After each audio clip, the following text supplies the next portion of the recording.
తెలంగాణ రాష్ట్ర రాజకీయాల్లో సమీకరణలు శరవేగంగా మారుతున్నాయి. మొత్తానికి టీఆర్ఎస్ అధినేత ఉద్యమ నేతగా 13 ఏళ్ళు తెలంగాణ రాష్ట్రం కోసం మరి ఆయన ఉద్యమం చేసి తెలంగాణ ప్రత్యేక రాష్ట్రాన్ని సాధించి 10 ఏళ్ళు ముఖ్యమంత్రిగా మరి ఏకఛత్రాధిపత్యంతో బీఆర్ఎస్ పార్టీని ఒంటి చేత్తో నడిపించిన క్రమంలో ఆయన కూతురు కవిత మరి కేసీఆర్కు లేఖ రాయడం కావచ్చు, 25 ఏళ్ల ప్రస్థానంలో బీఆర్ఎస్ రజతోత్సవ సభలో నాన్నకు 6 పేజీల లేఖ రాయడం కావచ్చు, అది బహిర్గతం కావడం కావచ్చు, ఆమె అమెరికా నుంచి వచ్చిన తర్వాత మరి ఆ లేఖ నేనే రాశానని చెప్పి ఒప్పుకోవడం కావచ్చు, బీఆర్ఎస్ పార్టీలో కలకలం సృష్టించింది. బీఆర్ఎస్ పార్టీ కల్వకుంట్ల కవితను ఎవరు కూడా దగ్గరికి రానియట్లేదనే ప్రచారం కూడా సాగుతోంది. ఓవరాల్గా కవిత ఎక్కడా కూడా తగ్గకుండా మరి తెలంగాణ జాగృతితో ఆమె కార్యకలాపాలు చేస్తున్నారు. ఒకవైపు కాంగ్రెస్ ప్రభుత్వం ఎన్నికల మేనిఫెస్టోలో ఇచ్చిన బీసీలకు 42% రిజర్వేషన్స్ అమలు చేస్తామని చెప్పి చేస్తున్న క్రమంలో కులగణన ప్రక్రియ కూడా పూర్తి చేసింది. దీంట్లో అసెంబ్లీలో కూడా 42% బీసీ రిజర్వేషన్ బిల్లును కూడా ప్రవేశపెట్టింది. తాజాగా మరి ఇక క్యాబినెట్లో కూడా ఇదే అంశంలో ఆమోదం పొందిన తర్వాత మరి దీంట్లో గవర్నర్కు ఆర్డినెన్స్ చేయాలని కూడా సిఫార్సు చేసిన నేపథ్యంలో అసెంబ్లీ తీర్మానం రాష్ట్రపతి వద్ద పెండింగ్లో ఉండిపోయింది. At the same time governor దగ్గర కూడా మరి ఈ ఆర్డినెన్స్ కూడా పెండింగ్లో ఉంది. అయినప్పటికీ కూడా కాంగ్రెస్ ఎక్కడ కూడా తగ్గకుండా 42% రిజర్వేషన్లు బీసీల కోసం మేము గల్లీ నుంచి ఢిల్లీ వరకైనా వెళ్తామని చెప్పి ఈరోజు రేపు ఎల్లుండి 3 రోజులు కూడా మరి ఢిల్లీలో ఉన్న బీజేపీ ప్రభుత్వంపై దండయాత్ర చేయడానికి అక్కడ నిరసన దీక్షలకు శ్రీకారం చుట్టారు. ఇదే సమయంలో రాష్ట్రపతిని కలిసే అవకాశం ఉంది, ప్రధానమంత్రి మోడీని కూడా కలిసే అవకాశం ఉంది. మరి తెలంగాణలో కాంగ్రెస్ ప్రభుత్వం ఏదైతే ఇచ్చిన హామీ ఉందో 42% బీసీల రిజర్వేషన్ల విషయంలో ఎక్కడా తగ్గకుండా ముందుకెళ్ళడానికి మరి ఒక స్థిరమైన ఒక లక్ష్యంతో వెళ్తున్న క్రమంలో మరి కవిత కూడా కాంగ్రెస్కు అనుబంధంగా మరి 42% బీసీల రిజర్వేషన్ల విషయంలో తెలంగాణ జాగృతి సంస్థతో మరి జాగృతం చేయడం కావచ్చు, ఇందిరా పార్క్ వద్ద మరి ధర్నా చౌక్లో 72 గంటల దీక్ష కోసం అనుమతి కోరడం కావచ్చు. ఆమె నిన్న దీక్ష కూడా చేశారు. 11 గంటల నుంచి సాయంత్రం 4 గంటల వరకు కూడా ఆమె దీక్ష కొనసాగింది. ఇక బీసీలకు 42% ఇవ్వకుంటే రణరంగాన్ని సృష్టిస్తామని చెప్పి ఆమె హెచ్చరికలు చేసింది. At the same time Congress కానీ బీజేపీ కానీ బీసీలకు 42% ఇవ్వడంలో చిత్తశుద్ధి లేదని ఆరోపిస్తూనే వాళ్ళ కోసం బీసీల కోసం 42% రిజర్వేషన్లు ఇచ్చే వరకు పోరాడుతాము, విశ్రమించలేదని చెప్తున్న నేపథ్యంలో మరి అన్ని పార్టీలు కూడా 42% బీసీల విషయంలో రిజర్వేషన్స్ విషయంలో మరి ఇటు కేంద్రంపై ఒత్తిడి చేస్తున్నాయి.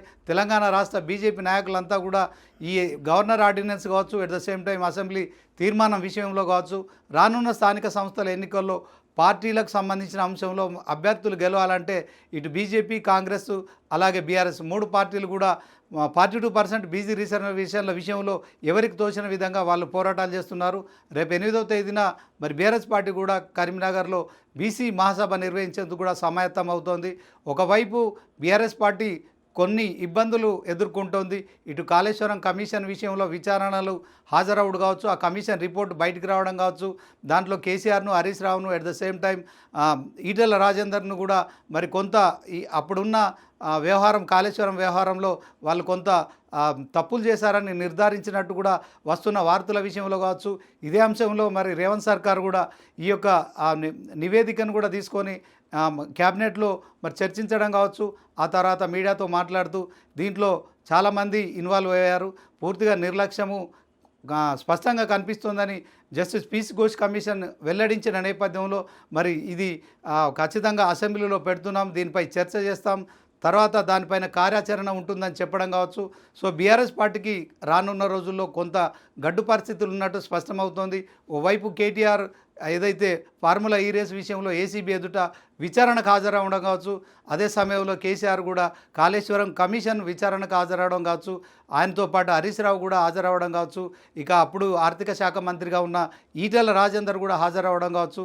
మొత్తానికి బీఆర్ఎస్ పార్టీలో ఒక్కొక్కరిని కాంగ్రెస్ ప్రభుత్వం టార్గెట్ చేసినట్టు వస్తున్న వార్తల్లో మరి నిజం ఎంత ఉంది అనేది భవిష్యత్తులో తేలుతుంది. కానీ ఎట్ ద సేమ్ టైం కవిత కూడా మరి కన్న కూతురు కవిత ఈ ఆపత్కాల సమయంలో మరి అటు కేటీఆర్ కావచ్చు, కేసీఆర్ కావచ్చు, హరీష్ రావు ముగ్గురు కూడా మరి ఈ యొక్క కేసుల విచారణకు హాజరవుతున్న నేపథ్యంలో మరి ఇప్పుడు కవిత తీసుకున్న స్టెప్ ఏదైతే ఉందో, ఆమె మాట్లాడిన మాటలు ఏవైతే ఉన్నాయో, సో దీంట్లో శంషాబాద్ ఎయిర్పోర్ట్లో మరి నాన్న దేవుడు ఆయన చుట్టూ దయ్యాలు ఉన్నాయని చెప్పడం కావచ్చు, ఆ తర్వాత వాటిని సమర్థించుకున్నట్టుగా కూడా ఆమె మాట్లాడడం కావచ్చు.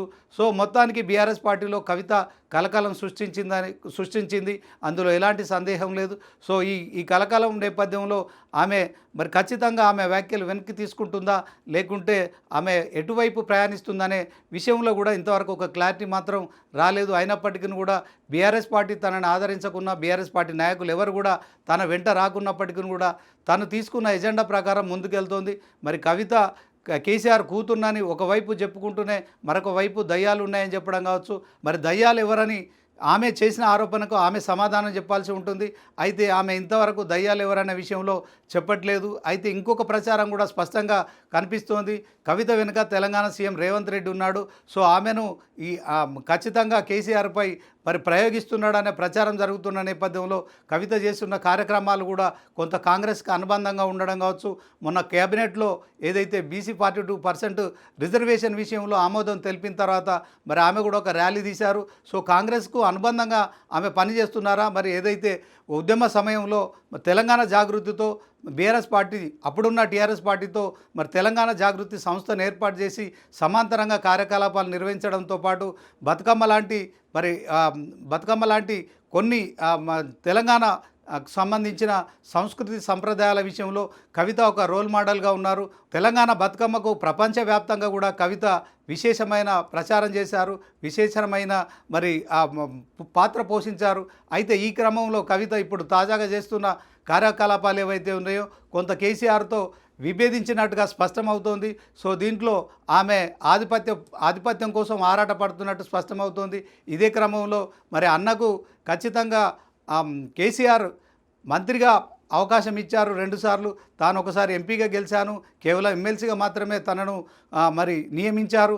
దీంట్లో తనకు కూడా మంత్రి పదవి కావాలనే ఆలోచన ఉన్న నేపథ్యంలోనే ఆమె ఇప్పుడు ఇలాంటి కార్యక్రమాలు చేస్తుందని కూడా తెలుస్తోంది. ఇదే క్రమంలో జరుగుతున్న ప్రచారం కూడా ఆమె చేస్తున్న కార్యక్రమాలు కావచ్చు, ఇప్పుడు జరుగుతున్న ప్రచారం ఏదైతే ఉందో కాంగ్రెస్ సంబంధించి మరి రేవంత్ రెడ్డి ఆమెకు మంత్రి పదవి ఆఫర్ చేశారని చెప్పి జరుగుతున్న ప్రచారం కావచ్చు. ఇదే క్రమంలో ఇప్పుడు స్థానిక సంస్థల ఎన్నికల ముందు మంత్రి పదవి ఇస్తే ఖచ్చితంగా కాంగ్రెస్ పార్టీలో కావచ్చు ప్రజల్లో కొంత వ్యతిరేకత ఉంటుంది కనుక ఈ స్థానిక సంస్థల ఎన్నికల తర్వాత ఆమెను తెలంగాణ క్యాబినెట్లోకి తీసుకుంటారనే ప్రచారం కావచ్చు, ఓవరాల్గా కవిత చేస్తున్న కార్యక్రమాలు కావచ్చు, కవిత కాంగ్రెస్తో కలుస్తుందనే అనుమానాలు కూడా తలెత్తుతున్నాయి. మొత్తానికి కవిత దారేటు అనే అంశంలో ఇప్పటి వరకు ఒక క్లారిటీ రావట్లేదు.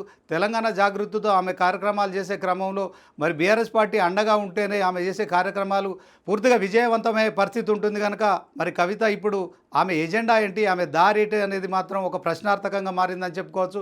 సో ఓవరాల్గా కవిత తీసుకున్న నిర్ణయాలు కావచ్చు, కవిత మాట్లాడుతున్న మాటలు కావచ్చు, దీంట్లో ఒక క్లారిటీ లేకపోయినప్పటికీ కూడా కవిత ఖచ్చితంగా కేసీఆర్ తర్వాత తాను వారసురాలు కావాలనుకుంటుంది.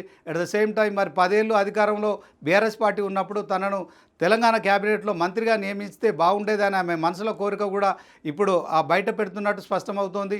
అదే క్రమంలో మరి రానున్న రోజుల్లో ఖచ్చితంగా బీఆర్ఎస్ పార్టీ అధికారంలోకి వస్తుంది కనుక మరి నాన్న అలాగే అన్నయ్య కేటీఆర్ ఇద్దరు కూడా మరి ఏదైనా ఇబ్బందుల పాలవుతున్నారు, దాంట్లో మరి ఆమెకి ఏదైనా సమాచారం ఉందా, సో దీంట్లో మరి ఆ పార్టీ బాధ్యతలు తాను స్వీకరించాలనుకుంటుందా, అదే సమయంలో మరి హరీష్ రావు కూడా ఉన్నాడు, మరి ఆయనకు కూడా మరి ఏదైనా ఈ కాళేశ్వరం విచారణ విషయంలో కావచ్చు, మిగిలిన అంశాల్లో కావచ్చు ఆమెకి ఏదైనా సమాచారం ఉందా ప్రభుత్వం నుంచి కానీ తర్వాత మిగతా అంశాల్లో కావచ్చు, మరి ఆమెకు ఉన్న సమాచారం మేరకే ఆమె ఇలా మరి ఆమె అసమ్మతి గలం వినిపించారా. ఓవరాల్గా బీజేపీ విషయంలో కూడా ఆమె కాంట్రవర్సీ కామెంట్స్ చేశారు. దాంట్లో మరి గత కొంతకాలంగా కూడా ఈ వ్యాఖ్యల పట్ల కూడా బీజేపీ నుంచి కూడా కవిత పార్టీలోకి తీసుకోమని మరి తెలంగాణ బీజేపీ నేతలు కూడా చెప్తున్నారు. తీహార్ జైల్లో ఉన్నప్పుడు బీఆర్ఎస్ పార్టీని బీజేపీలో విలీనం చేసే అంశం ప్రక్రియ తన వద్దకు వచ్చిందని, అప్పుడు తాను విభేదించానని, అవసరం అనుకుంటే తన ఎమ్మెల్సీ పదవి కూడా రాజీనామా చేస్తానని చెప్పడం కావచ్చు, పార్టీకి రాజీనామా చేస్తానని చెప్పినట్టుగా కూడా వస్తున్న వార్తలు కావచ్చు. సో మొత్తానికి ఆమె బీజేపీ పార్టీలో చేరరు కనుక మరి ఇక ఆమె బీఆర్ఎస్లోనే ఉంటారా లేదా కాంగ్రెస్లోకి వెళ్తారా, ఆమె ఫ్యూచర్ ఎలా ఉంటుందనే విషయంలో ఒక క్లారిటీ మాత్రం రావట్లేదు. కానీ తెలంగాణ జాగృతి పేరుతో ఆ సంస్థ ఆధ్వర్యంలో మొత్తానికి ఆమె కార్యకలాపాల విషయంలో ఎక్కడా తగ్గకుండా మరి 42% రిజర్వేషన్ల విషయంలో గత 2 ఏళ్లుగా కూడా ఆమె ఈ అంశంలో పోరాడుతున్నారు. ఇక ముందు ఆమె భవిష్యత్తు ఏంటి అనేది ప్రశ్నార్థకంగా మారిన నేపథ్యంలో ఒకవైపు పొలిటికల్ సర్కిల్స్లో కూడా కవిత కాంగ్రెస్లోకి వెళ్తుంది. కవిత వెనుక రేవంత్ రెడ్డి ఉన్నారు.